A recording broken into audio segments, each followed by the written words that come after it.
আসসালামু আলাইকুম দর্শক, আশা করি সকলেই ভালো আছেন। একটা সুখবর নিয়ে আসলাম বিএনপি এবং বিএনপি নেতাকর্মীদের জন্য। সেটা হচ্ছে তারেক রহমান খুব শীঘ্রই দেশে ফিরবেন, জানালেন ডক্টর জাহিদ।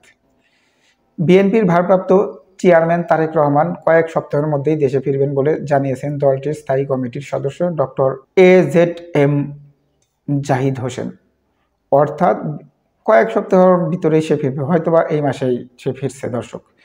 সে যখন দেশে ফিরবে তখন তার দলের অবস্থা আরও চাঙ্গা হবে এবং দলের ভিতরে যে অনিয়ম রয়েছে বা কিছু চাঁদাবাজির অভিযোগ রয়েছে সেগুলো দূর হয়ে যাবে দর্শক, এটা আমি মনে করছি। এই বিষয়ে আপনাদের কোনো ওপিনিয়ন থাকলে অবশ্যই কমেন্টসে জানাবেন।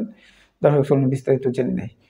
গতকাল শনিবার 6 সেপ্টেম্বর জাতীয় প্রেস ক্লাবের এক অনুষ্ঠানে তিনি এই তথ্য জানান, অর্থাৎ জাহিদ সাহেব এই তথ্যটা জানান প্রেস ক্লাবে। জাহিদ হোসেন বলেন, জাতীয় নির্বাচনে বহুদিন আগে থেকেই তারেক রহমান দলকে নেতৃত্ব দিবেন। অর্থাৎ জাতীয় নির্বাচন শুরু হওয়ার আগে থেকেই, বেশ কিছুদিন আগে থেকেই তারেক রহমান নেতৃত্ব দেবে। যেহেতু ফেব্রুয়ারিতে জাতীয় নির্বাচন হওয়ার কথা দর্শক, সেহেতু খুব বেশি সময় নেই, এখন চলতেছে সেপ্টেম্বর মাস, আছে কিছুদিন, যার কারণে সে এখন দেশে ফিরে দলকে তার কন্ট্রোলে অর্থাৎ নিয়ম নীতির ভিতরে অন্তর্ভুক্ত করবে।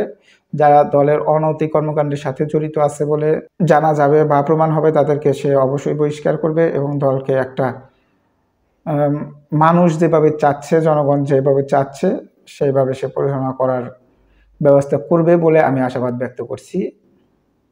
মানে এটা আমার পার্সোনাল মতামত, এরকম কিছু একটা হবে, অর্থাৎ দল ভালো অবস্থায় ফিরে আসবে। আরও তিনি বলেন, পিয়ার পদ্ধতি বেআইনি আবদার। অর্থাৎ জাহিদ সাহেব আরও বলেন যে পিয়ার পদ্ধতি যেটা, এইটা চাওয়াটা হচ্ছে বেআইনি আবদার। এইটা এই দেশের মানুষ বুঝে না।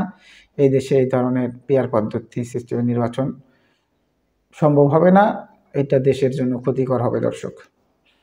সংবিধান ইচ্ছা করলেই ডাস্টবিনে ফেলে দেওয়া যায় না। অর্থাৎ সে আরও বলছে যে সংবিধান ইচ্ছা করলে ডাস্টবিনে ফেলে দেওয়া যায় না, আবেগী না হয়ে জন আকাঙ্ক্ষা বুঝতে হবে। অর্থাৎ আবেগী না হয়ে জনগণ কি চায় সেটা বুঝতে হবে আগে। তিনি আরো বলেন, যারা দেশের স্বাধীনতা ও সার্বভৌমত্বে বিশ্বাসী নয়, যারা ষড়যন্ত্র করছে, অর্থাৎ যারা দেশ এবং স্বাধীনতার সাথে সার্বভৌম বিশ্বাসী নয়, তারাই নাকি ষড়যন্ত্র করছে।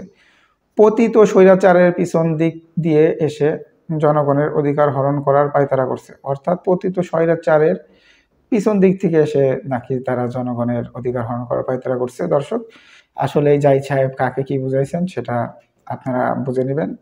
এখন বিষয় হচ্ছে যে তারেক রহমান দেশে ফিরে আসবে, দলকে গুছাবে এবং ভালো একটা সুষ্ঠু অবাধ নির্বাচনের দিকে দেশ এগিয়ে যাবে, সেটাই তারা আশাবাদ ব্যক্ত করছেন। আর হচ্ছে যারা পিয়ার পদ্ধতি চায় তারা আসলে জনগণের আশা আকাঙ্ক্ষা পূরণের জন্য চাচ্ছে না। আর আমরা রিসেন্টলি একটা খবর শুনেছি, জামাতে ইসলামও কিন্তু বলেছে যদি জনগণ না চায় তাহলে পিয়ার সিস্টেমে তারাও আগাবে না। এই কথাটা খুবই ভালো লেগেছে। অর্থাৎ পুরাটাই জনগণের উপর তারা ছেড়ে দিয়েছে, জনগণ যেটা চাবে সেটাই হবে। দর্শক, তারেক রহমান দেশে ফিরে আসুক, এই বিষয়ে যদি আপনাদের কোনো মতামত থাকে অবশ্যই কমেন্টসে জানাবেন। ধন্যবাদ সকলকে, আসসালামু আলাইকুম।